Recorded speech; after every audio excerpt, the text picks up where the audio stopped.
오늘 은혜 받으실 말씀은 요한복음 20장 11절에서 16절까지 말씀입니다. 요한복음 20장 11절에서 16절까지 말씀을 다 같이 봉독하겠습니다. 마리아는 무덤 밖에 서서 울고 있더니 울면서 구부려 무덤 안을 들여다보니 흰옷 입은 두 천사가 예수의 시체 뉘었던 곳에 하나는 머리편에 하나는 발편에 앉았더라. 천사들이 이르되 여자여 어찌하여 우느냐? 이르되 사람들이 내 주님을 옮겨다가 어디 두었는지 내가 알지 못함이니이다. 이 말을 하고 뒤로 돌이켜 예수께서 서 계신 것을 보았으나 예수이신 줄은 알지 못하더라. 예수께서 이르시되 여자여 어찌하여 울며 누구를 찾느냐 하시니 마리아는 그가 동산지기인 줄 알고 이르되 주여 당신이 옮겼거든 어디 두었는지 내게 이루소서. 그리하면 내가 가져가리이다. 예수께서 마리아야 하시거늘 마리아가 돌이켜 히브리 말로 라보니 하니 이는 선생님이라는 말이라. 아멘. 할렐루야. 우리 예수님 부활하셨습니다.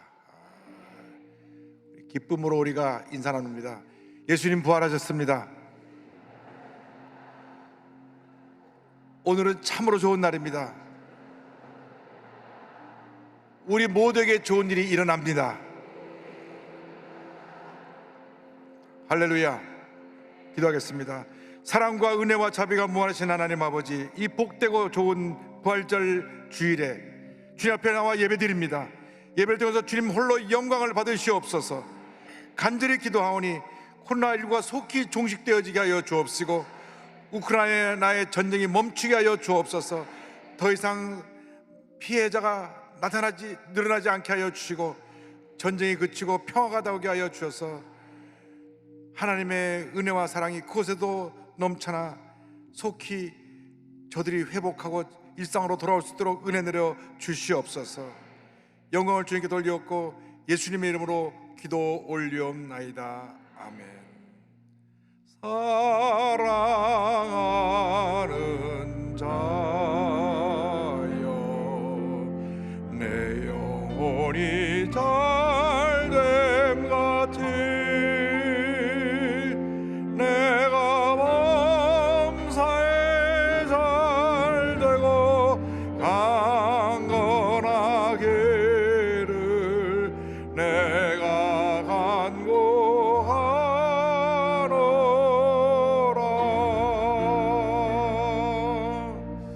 할렐루야. 오늘 저는 기쁘고 복된 부활절을 맞아서 요한복음 20장 11절로 16절의 말씀을 가지고 어찌하여 울며 누구를 찾느냐 이 같은 제목으로 함께 은혜를 나누기 원합니다. 제목을 크게 따라해 주시기 바랍니다. 어찌하여 울며 누구를 찾느냐? 어찌하여 울며 누구를 찾느냐? 죄와 사망의 권세를 깨뜨리시고 예수님께서 부활하셨습니다. 세계 인류 역사 가운데 죽었다가 다시 살아난 종교 지도자는 예수님 한 분밖에 없습니다. 예수 그리스도의 부활은 인류 역사 최대의 기적이요 축복이요 은혜입니다. 예수님께서 십자가에서 우리 온 인류의 죄를 짊어지시고 돌아가셨다가 3일 만에 부활하심으로 말미암아 구원의 문이 활짝 열렸습니다. 영생의 문이 활짝 열리게 된 것입니다.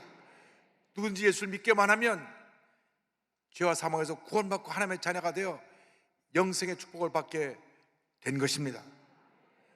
오늘의 말씀은 부활하신 예수님을 제일 먼저 만난 막달라 마리아에 대한 이야기입니다. 안식 후 첫날, 그러니까 토요일이 지나고 주일 일요일 새벽에 막달라 마리아가 야고보의 어머니 마리아 살로메와 함께 향품을 들고 예수님 무덤을 찾아갑니다.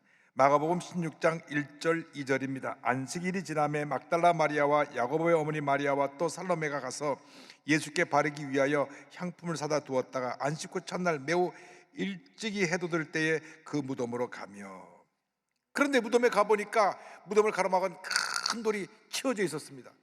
16장 4절입니다. 눈을 들어 본즉 벌써 돌이 굴려져 있는데 그 돌이 심히 크더라. 너무 놀래가지고 저들이 뛰어서 제자들에게 가고 말합니다. 제가 예수님 무덤에 갔는데 돌이 굴려져 있습니다. 그 말을 듣고 놀래서 베드로와 또 한 제자가 달려옵니다. 아마 요한이라고 생각을 하는데 그가 걸음이 더 빨라서 먼저 도착을 했는데 문이 열린 것, 돌이 치워진 것을 보고 그 앞에 지켜 서 있는데 베드로가 뒤에 뛰어와서 그 안으로 들어가 보니 예수님의 시체는 보이지 않고 세마포만 놓여 있었습니다. 요한복음 2장 6절 7절은 설명합니다. 시몬 베드로는 따라와서 무덤에 들어가 보니 세마포가 놓였고 또 머리를 쌌던 수건은 세마포와 함께 놓이지 않고 딴 곳에 쌌던 대로 놓여 있더라. 그래서 아니 예수님 시체가 어디 갔지 하면서 베드로와 한 제자는 돌아갔는데 막달라 마리아는 거들 떠나지 않고 무덤 앞에서 울고 있었습니다. 오늘 먼저 우리가 울고 있는 사람에 대해서 생각해 보길 원합니다. 예수님의 제자들은 예수님의 시체가 없었는데도 부활한 것도 모르고 예수님의 시체가 어디 갔지 고개를 갸우뚱하며 집으로 돌아간 것입니다. 요한복음 20장 10절입니다. 이에 두 제자가 자기들의 집으로 돌아가니라. 그러나 마리아는 그것을 떠나지 않고 비무덤에서 울고 있었습니다. 11절입니다. 마리아는 무덤 밖에 서서 울고 있더니 울면서 구부려 무덤 안을 들여다보니 이 막달라 마리아에게 있어서는 예수님의 생명의 은인과도 같은 분입니다. 절대 절망에 처해서 버림받은 인생, 비참한 인생을 살아가던 자기를 구원해 주신 절대 희망 되신 분이 예수님이십니다. 막달라 마리아는 7 귀신이 들려가지고 가정에서 버림받고 사람들에서 버림받은 여인입니다. 귀신이 들렸어도 7 귀신이 들렸으니까 온전한 정신이 아닙니다. 그녀만 나타나면 애들이 미친 여자 나왔다고 돌을 던지고 쫓아다니며 조롱을 하고 사람들은 침을 뱉고 깔보고 비웃었습니다. 그 누구도 돌아보지 않던 이 7 귀신 들린 미친 여인을 예수님이 불쌍히 보셨습니다.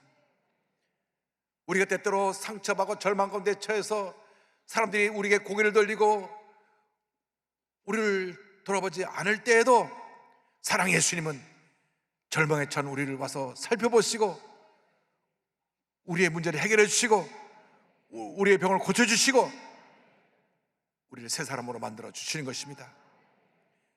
예수님께서 7 귀신 들린 그 막달라 마리아를 찾아오셔서 귀신을 쫓아내 주시고 새 사람으로 변화시켜 주셨습니다. 누가복음 8장 2절은 설명합니다. 또한 악귀를 쫓아내심과 병고침을 받은 어떤 여자들 곧 7 귀신이 나간 자 막달라인이라 하는 마리아와. 막달라 지방에 살았기 때문에 막달라 마리아로 부릅니다. 그 당시 마리아가라는 이름이 굉장히 흔한 이름이었는데 그 지역에 따라서 베다니에 살던 베다니 마리아, 막달라 지역에서 막달라 마리아인데 자기가 미친 여자도 살다가 이렇게 정상인이 되어 하게 되니 얼마나 기쁜지. 사람들이 자기를 멸시하고 무시하고 침뱉고 조롱하던 그 모습에서 이제는 새 사람이 되었으니 너무나 기쁘고 감사해서 내 한평생 주님만이야 살리라 기쁨으로 주님을 따라다니며 주님을 섬겼습니다. 예수께서 십자가 달리실 때에도 제자들은 뿔뿔이도 도망갔지만은 끝까지 그 골고다 언덕에 올라가서 십자가 밑을 지켰던 마리아입니다. 요한복음 19장 25절은 설명합니다. 예수의 십자가 곁에는 그 어머니와 이모와 글로바의 아내 마리아와 막달라 마리아가 섰는지라. 막달라 마리아가 그렇게 사랑하고 믿고 의지하고 따르던 예수님이 십자가 달려 죽으시고 그리고 무덤에 들어가셨습니다. 막달라 마리아에게서 유일한 삶의 기쁨이요 희망이요 자기의 존재의 이유가 되고 목적이 되는 예수님이 무덤에 들어가신 것입니다. 얼마나 큰 충격이고 슬픔이고 절망인지 모릅니다. 모든 꿈과 희망이 다 사라졌습니다. 예수님 없이 내가 어떻게 살지? 그런데 예수님 시체 향품을 바르러 왔다가 향료를 바르러 왔다가 보니 무덤 문이 열리고 돌은 굴러져 있고 예수님 보이지 않으니 더 그녀는 낙심하게 된 것입니다. 큰 슬픔 가운데 무더운 곁을 따르지 말고 슬피 울고 있었습니다. 예수님 없는 인생은 이렇게 절망할 수밖에 없습니다. 문제 앞에, 절망 앞에 한없이 눈물을 흘릴 수밖에 없는 것입니다. 이 세상 모든 사람이 크고 작은 절망에 짓눌려 삽니다. 죄의 결과로 다가온 것입니다. 죄의 결과로 우리 인생에게 문제가 다가오고 질병이 다가오고 가난이 다가오고 저주가 다가왔습니다. 모든 사람이 극한 절망 가운데서 탄식하며 눈물 흘리며 살아가고 있는 것입니다. 너무나 힘들고 어려니까 이렇게 살아도 못하나 하나밖에 없는 자기의 목숨을 포기하기까지 하는 극단의 선택도 하게 되는 것입니다. 한참 내다볼 수 없는 너무 깊은 절망의 밤에 누구도 나를 도와주지 않고 어디를 갈 바를 알지 못할 때 삶의 어떤 돌파구도 보이지 않으니까 차라리 이르면 죽는 게 낫다, 그래서 삶을 포기하기까지 하는 것입니다. 여러분, 코로나19라는 것이 우리 생전에 이렇게 우리를 괴롭힐 줄 어떻게 알았겠습니까? 벌써 3년째입니다. 정부에서도 하다 이제는 더 이상 할 수가 없어서 이젠 다 풀어놓겠다 합니다. 옛날에 100명만 나왔어도 어이구 많이 나왔다 우리가 염려하면서 이 큰 성전에 19명 모여서 예배드렸던 때가 있었습니다. 근데 지금 10만 명, 20만 명 나와도 눈 하나 깜짝하지 않고 이제는 다 풀어서 자유롭게 한다고 하니까 또 염려가 앞섭니다. 그동안 2년 동안 영세소상인들이 얼마나 고생을 했는지, 가게 문을 열어도 사람이 오지 않습니다. 음식점 하나 문 얘기 들어보니까 아침에 나가서 음식 재료를 갖다 사다 놓으면 하루에 4명, 5명밖에 왔다 가지 않아서 가게 문을 여는 게 적자라고 말합니다. 문을 안 열 수도 없고 열문 적자고 이렇게 절망적인 삶을 2년 넘게 버텨왔습니다. 이제 모든 걸 풀어놓는다고 하니까 이제 다시 새로운 희망이 싹 트는 것 같습니다. 여러분에게 어떠한 절망적이고 어려운 현실이 다가온다고 할지라도, 아무리 힘들고 어렵다고 할지라도 절대로 포기하면 안 됩니다. 물러서면 안 됩니다. 사랑의 주님 여러분과 함께하고 계시기 때문에 여러분 포기하지 마십시오. 절망을 딛고 일어나시길 바랍니다. 밤이 깊으면 반드시 새벽은 밝아오는 것입니다. 아무리 겨울이 춥고 길어도 다가오는 희망의 봄을 막을 수 없는 것입니다. 우리가 코로나라고 하는 이 긴 추운 겨울이 2년 지나갔지만은 이제 희망의 봄이 밝아오는 것입니다. 다가오는 것입니다. 하나님께서 우리에게 희망의 새벽을 열어주신 것입니다. 부활의 새벽을 열어주신 것입니다. 기적의 새벽을 열어주신 것입니다. 축복의 희망의 날이 우리에게 다가오고 있는 것입니다. 부활의 주인 되신 주님께서 우리를 모든 절망에서 건져주시고 우리에게 희망을 주시고 모든 어려움을 이기게 만들어 주십니다. 주님께서 막달라 마리아에게 물으십니다. 내가 누구를 찾고 있느냐? 오늘 성경은 이와 같이 말씀합니다. 요한복음 20장 15절에 예수께서 이르시되 여자여 어찌하여 울며 누구를 찾느냐 하시니 마리아는 그가 동산지기인 줄 알고 이르되 주여 당신이 옮겼거든 어디 두었는지 내게 이르소서, 그리하면 내가 가져가리이다. 마리아가 무덤 앞에서 울고 있을 때 예수님이 나타나셨습니다. 절망의 자리에 예수님이 나타나셔서 주인 물으십니다. 여자여 어찌하여 울며 누구를 찾느냐? 지금도 절망 가운데 우리가 고통과 괴로움에 눈물을 흘리고 있을 때 주님 찾아서 물으십니다. 어찌하여 울며 누구를 찾느냐? 어찌하여 울고 서 있느냐? 너의 문제가 무엇이냐? 주님 물으시는 것입니다. 어떤 문제를 갖고 나오셨습니까? 여러분 가정에 어떤 문제로 인해서 그 절망의 눈물을 흘리고 있습니까? 부부간에 갈등이 있고 또 부모와 자식 간에 큰 아픔과 상처가 있어서 대화도 안 하고 지내고 있는 그런 고통이 있습니까? 직장이 없어 벌써 몇 년째 일자리를 찾고 있습니까? 잘 되던 사업이 코로나로 인해서 완전히 문을 닫게 됐습니까? 주님 말씀하십니다. 어찌하여 울고 있느냐? 너의 눈물을 내가 닦아줄 것이다. 내가 너와 함께 할 것이라. 힘을 내라. 어떤 절망의 순간이 너에게 다가온다 할지라도 반드시 너는 그 절망을 이겨 승리할 것이다. 절망이 반하여 희망이 될 것이다. 축복이 될 것이다. 주님 말씀하십니다. 이사야 41장 10절입니다. 두려워하지 말라, 내가 너와 함께함이라. 놀라지 말라, 나는 내 하나님이 됨이라. 내가 너를 굳세게 하리라. 참으로 너를 도와주리라. 참으로 나의 의로운 오른손으로 너를 붙들리라. 참으로 나의 의로운 오른손으로 너를 붙들리라. 너를 붙들리라. 너를 붙들리라. 너를 붙들리라. 이 시간 주님의 음성을 들으시기 바랍니다. 내가 너를 붙들리라. 낙심하지 마라. 실망하지 마라. 포기하지 마라. 지금 인생이 끝이 아니다. 너에게는 희망의 새벽이 기다리고 있다. 희망의 봄이 밝아올 것이다. 할렐루야. 예수님만이 우리의 모든 문제 해결자가 되시는 것입니다. 예수님만이 우리의 절대 희망이 되십니다. 사람들은 절망을 얘기하고 우리가 보는 것은 절망이지만 예수님 안에서 희망이 있습니다. 예수님 안에서 부활의 능력이 있습니다. 예수님 안에서 영생의 축복이 있는 것입니다. 문제는 우리가 너무나 절망이 크고 깊으니까 내 곁에 와 계신 예수님을 알아보지 못한다고 하는 것입니다. 막달라 마리아가 그랬습니다. 요한복음 20장 14절입니다. 이 말을 하고 뒤로 돌이켜 예수께서 서 계신 것을 보았으나 예수이신 줄은 알지 못하더라. 꿈에도 그러던 예수님이 눈앞에 서 계신데도 슬픔과 절망이 그의 눈을 덮어서 예수님을 바라보지 못한 것입니다. 우리가 너무 절망이 깊으면 내 곁에 와 계신 예수님을 보지 못합니다. 바로 예수님 옆에 와 계신데, 우리 주님이 옆에 와 계셔서 우리를 붙들어주고 계신데 주님이 계신 것을 모르는 것입니다. 주님이 눈물을 흘리고 있는 우리 곁에 오셔서 우리의 눈물을 닦아주십니다. 복음성가 이와 같은 가사가 있습니다. 내 눈물 씻어 주시는 예수, 복된 예수. 할렐루야. 주님이 우리의 눈물을 씻어주시는 것입니다.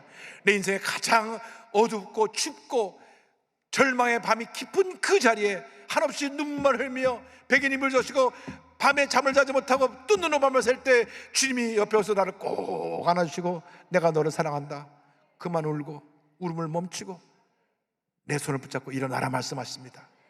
주님이 우리와 함께 하십니다. 주님이 우리를 부르고 계십니다. 주님이 바로 여러분 곁에 계신 것입니다. 여러분 인생길을 살아갈 때 어떤 절망이 다가오고 문제가 다가오고 질병이 다가오고 어려움이 다가와도 절대로 주님 손을 놓지 않게 되기를 바랍니다. 여러분 눈에 주님이 안 보여도 주님 바로 여러분 앞에 와 계시는 것입니다. 그리고 주님이 우리를 부르십니다. 주님이 우리를 부르시는 그 장면이 요한복음 20장 16절 막달라 마리아를 부른 장면 속에 잘 나와 있습니다. 예수께서 마리아야 하시거늘 마리아가 돌이켜 히브리 말로 라보니 하니 이는 선생님이라는 말이라. 예수께서 마리아야 부를 때에 막달라 마리아 영의 눈이 떠졌습니다. 바로 눈앞에 서 계신 예수님을 알아보게 되었습니다. 우리가 인생길에 피곤하고 지쳐 쓰러졌을 때 주님이 오셔서 우리의 이름을 부르시는 것입니다. 내가 외롭고 쓸쓸해 나 홀로 뜬 눈으로 밤을 새울 때 주님이 오셔서 우리의 이름을 부르십니다. 사랑하는 자여, 내가 너를 사랑한다. 사람들은 너를 떠났고 너를 배신하고 너에게 등을 돌렸지만 나는 너를 떠난 적이 없다. 사랑하는 자야, 내가 너와 함께한다. 나를 가장 잘 아시는 예수님께서 지금 이 시간 우리와 함께하고 계십니다. 이 세상 사람들은 나를 모릅니다. 나를 낳아준 부모님도 내 마음을 모를 때가 많습니다. 그러나 우리 예수님은 아십니다. 우리 예수님이 절망의 자리에, 고통의 자리에, 질병의 자리에, 문제의 자리에 있는 우리에게 오셔서 우리를 부르고 계십니다. 사랑하는 자여, 힘을 내라, 힘을 내라. 내가 너를 택하여 불렀다. 이사야 43장 1절 말씀입니다. 야곱아, 너를 창조하신 야훼께서 지금 말씀하시느니라. 이스라엘아, 너를 지으신 이가 말씀하시느니라. 너는 두려워하지 말라. 내가 너를 구속하였고 내가 너를 지명하여 불렀나니 너는 내 것이라.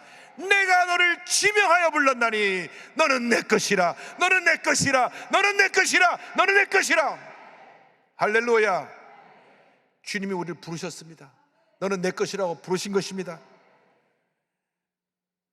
주님이 막달라 마리아에게 마리아야 부를 때 여기는 탁 떠서 주님을 바라본 순간 라보니요, 선생님 이렇게 불렀습니다.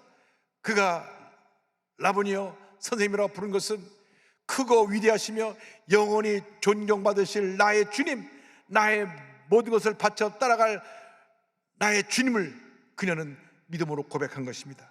그렇습니다. 주님은 크고 위대하시며 영원히 존경받으실 나의 주님이 되십니다. 우리가 한평생 믿고 의지하고 따라갈 우리의 주님이 되시는 것입니다. 막달라 마리아가 너무 감동해서 주님을 붙잡으려고 할 때 주님 말씀하십니다. 나를 붙잡지 말고 가서 제자들에게 이 메시지를 전해라. 요한복음 20장 17절입니다. 예수께서 이르시되 나를 붙들지 말라. 내가 아직 아버지께로 올라가지 아니하였노라. 너는 내 형제들에게 가서 이르되 내가 내 아버지 곧 너희 아버지 내 하나님 곧 너희 하나님께로 올라간다 하라 하시니, 주님 막달라 마리아에게 사명을 주셨습니다. 가서 제자들에게 전하라. 이 부활의 소식을 전하라. 주님이 우리를 보내시는 것입니다. 절망의 고통의 괴로움에 처해있는 세상으로 우리를 보내시는 것입니다. 부활의 날 저녁에 예수님께서 제자들에게 나타나서 말씀하십니다. 요한복음 20장 21절입니다. 예수께서 또 이르시되 너에게 평강이 있을지어다. 아버지께서 나를 보내신 것 같이 나도 너희를 보내노라. 나도 너희를 보내노라. 나도 너희를 보내노라. 가서 이 부활의 메시지를 온 세상에 전해야 될 것입니다. 일찍이 복음 전도자 빌리그레함 목사님이 이렇게 말씀하셨습니다. 오늘 신문에서 빌리그레함이 죽었다는 소식이 들리거들랑 믿지 마십시오. 나는 죽은 것이 아닙니다. 영원한 나라로 옮겨간 것 뿐입니다. 할렐루야. 전 이하대학교 총장이었던 김한란 박사님 말씀하셨습니다. 내가 죽거든 슬픈 장송곡을 부르지 말라. 천국문에 들어간 환희의 노래 승리의 행진곡을 불러다오. 할렐루야. 기독교는 과거의 종교가 아닙니다. 죽음의 종교가 아닙니다. 무덤의 종교가 아닙니다. 부활의 종교입니다. 생명의 종교입니다. 영생의 종교입니다. 여러분을 영원한 천국으로 이끌어가는 참 생명의 종교인 것입니다. 이제 우리는 더 이상 절망의 무덤 앞에 슬피 울고 서 있으면 안 됩니다. 이제 절망의 무덤을 떠나야 합니다. 죽음의 자리도 떠나야 합니다. 슬픔의 자리도 떠나야 됩니다. 문제라도 떠나야 됩니다. 그리고 절망에 처한 사람들에게 예수님의 사랑을 전해야 될 것입니다. 우리 모두에게 사명을 주셨습니다. 마태복음 28장 19절 20절입니다. 그러므로 너희는 가서 모든 민족을 제자로 삼아 아버지와 아들과 성령의 이름으로 침례를 베풀고 내가 너희에게 분반 모든 것을 가르쳐 지키게 하라. 볼지어다 내가 세상 끝날까지 너희와 항상 함께 있으리라 하시니라. 복음의 증인된 사명을 감당하는 여러분 모두가 되기를 바랍니다. 우리 주변에 고난에 처한 수많은 사람들이 있습니다. 200만 다문화 가족들 우리가 주의 사랑으로 품어야 됩니다. 몸이 불편해서 장애를 갖고 있는 우리 장애우 형제들 자매들을 사랑으로 품어야 되는 것입니다. 오죽하면 지하철 앞에서 시위를 하겠습니까? 사랑으로 품어야 됩니다. 3만 5천 탈북자 가족을 품어야 됩니다. 제가 75년도 대학교 3학년 때 난지도 철거민천에 가서 일주일간 봉사한 적이 있습니다. 망원동 종점에서 내려서 논두길로 30분 걸어 들어가면 거기에 그 난지도 뚝 옆에 철거민천이 있는데 정말 같은 서울을 하늘 아래 저렇게 힘들게 어렵게 사는 분을 제가 보고 큰 충격을 받았습니다. 그곳에는 전기가 없었습니다. 같은 서울 하늘 아래 전기가 없는 곳에서 호롱불을 켜고 있었습니다. 호롱불은 6.25 이후 그때 전력사정할 때 있던 호롱불인데 그런 호롱불을 켜고 있었고 수도도 없어서 우물을 파서 먹는데 우물은 오염된 물이었습니다. 왜냐하면 그 난지도 뚝 건너편은 서울시 분뇨 처리장이 있어갖고 서울에 있는 모든 오물을 갖다 버리는 곳이었습니다. 그러니까 여름에는 막 파리떼가 들고 냄새가 나고 그런 곳인데 그곳에 젊은 교회종에 가서 교회를 세웠습니다. 천막교회를 세웠는데 그곳에 와서 성도들이 얼마나 우는지 너무나 인생이 힘들어서 울고 억울해서 울고 답답해서 울었습니다. 아이들은 학교를 못 가고 나가서 넝마주의를 하고 소매치기를 하고 구두닦기를 하고 어른들은 나가서 도로에 나가서 돌을 까는데 하루에 3,000원, 5,000원 받으며 일을 했습니다. 그거 가서 보면서 한평생 내가 어려운 사람을 섬겨야 됐다는 결심으로 했습니다. 그런데 50년 후에 제가 서울역 쪽방촌에 가보니까 50년 전이나 지금이나 달라진 것이 없어 너무나 큰 충격과 아픔을 제가 받았습니다. 여러분, 우리 주변에 지금도 고개만 돌려보면 이렇게 우리의 도움을 필요한 사람이 많이 있습니다. 우리가 이제 일어나야 합니다. 그들에게 사랑을 두고 가야 합니다. 그들을 사랑으로 돌봐야 되는 것입니다. 부활의 메시지는 내가 받고 나 혼자 여기 머무르는 것이 아니라 그 사랑을 두고 가는 것입니다. 메시지 들고 가야 되는 것입니다. 주 사랑을 실천해야 되는 것입니다. 그때 하나님의 은혜가 우리 모두에게 임하게 되는 것입니다. 시각장애인이었던 작곡가 아담 가이벨이 있습니다. 어릴 때 시력을 상실하고 사랑하는 외동딸과 살았습니다. 그런데 어느 날 믿음 좋은 남자를 만나서 결혼하고 행복한 가정을 꾸리고 있었습니다. 어느 날 충격적인 소식이 들려왔습니다. 사위가 제철회사에 다니고 있었는데 폭발사고가 나서 여러분과 함께 죽고 말았다고 하는 것입니다. 너무나 큰 슬픔에 하나님, 왜 주님을 잘 섬기는 우리 가정에 이런 시련을 주십니까? 자기의 가장 가까웠던 친구, 찬송가 작곡했던 찰스 오스틴 마일즈를 찾아갑니다. 그러면서 얘기합니다. 어찌 우리 가정에 이런 일이 있을 수 있는지, 내가 정말 너무 슬퍼서 견딜 수가 없다고 말합니다. 사랑하는 친구의 아픔을 본 오스틴 마일즈는 그 친구를 어떻게 하면 위로할까 기도하는 가운데, 내가 친구를 위로하는 시를 하나 써야 되겠다. 그런데 기도하는 가운데 요한복음 20장 막달라 마리아가 무덤에서 우는 장면이 생각이 났습니다. 그 우는 장면을 생각하면서 시를 썼습니다. 나 홀로 동산에 나왔네. 이슬이 아직 장미꽃 위에 맺혀 있을 때 내 귀에 들려오는 목소리, 하나님의 아들이 들려주시는 음성이라네. 그가 나와 함께 거닐고 이야기하시며 너는 내 것이라고 말씀하시네. 우리가 거기 머물며 나눈 그 기쁨 아무도 알지 못한다네. 막달라 마리아의 그 슬픈 모습을 생각하면서 자기 친구를 위로해 주기 위해서 지은 시입니다. 그러고 나서 이 시에다가 곡을 붙여갖고 만든 것이 찬송가 442장입니다. 여러분, 절망의 동산에 혼자 슬피 울고 있을 때 주님이 옆에 오셔서 여러분 부르고 계신다는 걸 잊지 마시기 바랍니다. 우리를 부르십니다. 우리에게 사명을 주십니다. 막달라 마리아가 주님 음성을 들은 그 모습을 생각하면서 지은 이 찬송이 오늘 여러분에게 주시는 주님의 위로의 메시지가 되기를 바랍니다. 저 장미꽃 위에 있을 아직 맺혀 있는 그때에 귀에 은느니 소리 들리니 춤성 분명하다.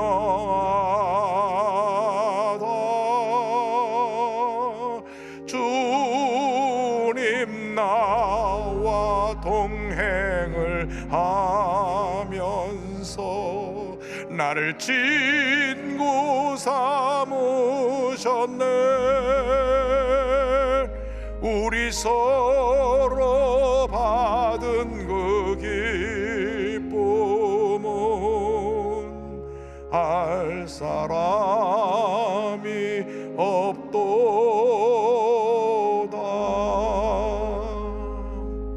어떤 절망의 눈물을 흘리고 계십니까? 여러분 앞에 서셔서 여러분 부르시는 주님의 음성을 들으시길 바랍니다. 주님의 손을 붙잡으시기 바랍니다. 주님께서 여러분을 모든 절망에서 일으켜 주시고 위대한 축복의 내일로 여러분을 인도해 주실 것입니다. 부활의 주님이 여러분과 함께 하십니다. 은혜가 여러분 모두에게 넘쳐나시기를 주님의 이름으로 축원합니다. 축원합니다. 축원합니다. 기도하겠습니다. 사랑과 은혜와 자비가 무한하신 하나님 아버지, 절망의 눈물을 흘릴 때 우리에게 찾아오셔서 우리의 눈물을 닦아주시고 우리를 일으켜주신 주님, 주님을 사랑합니다. 주님 의지합니다. 주님 바라봅니다.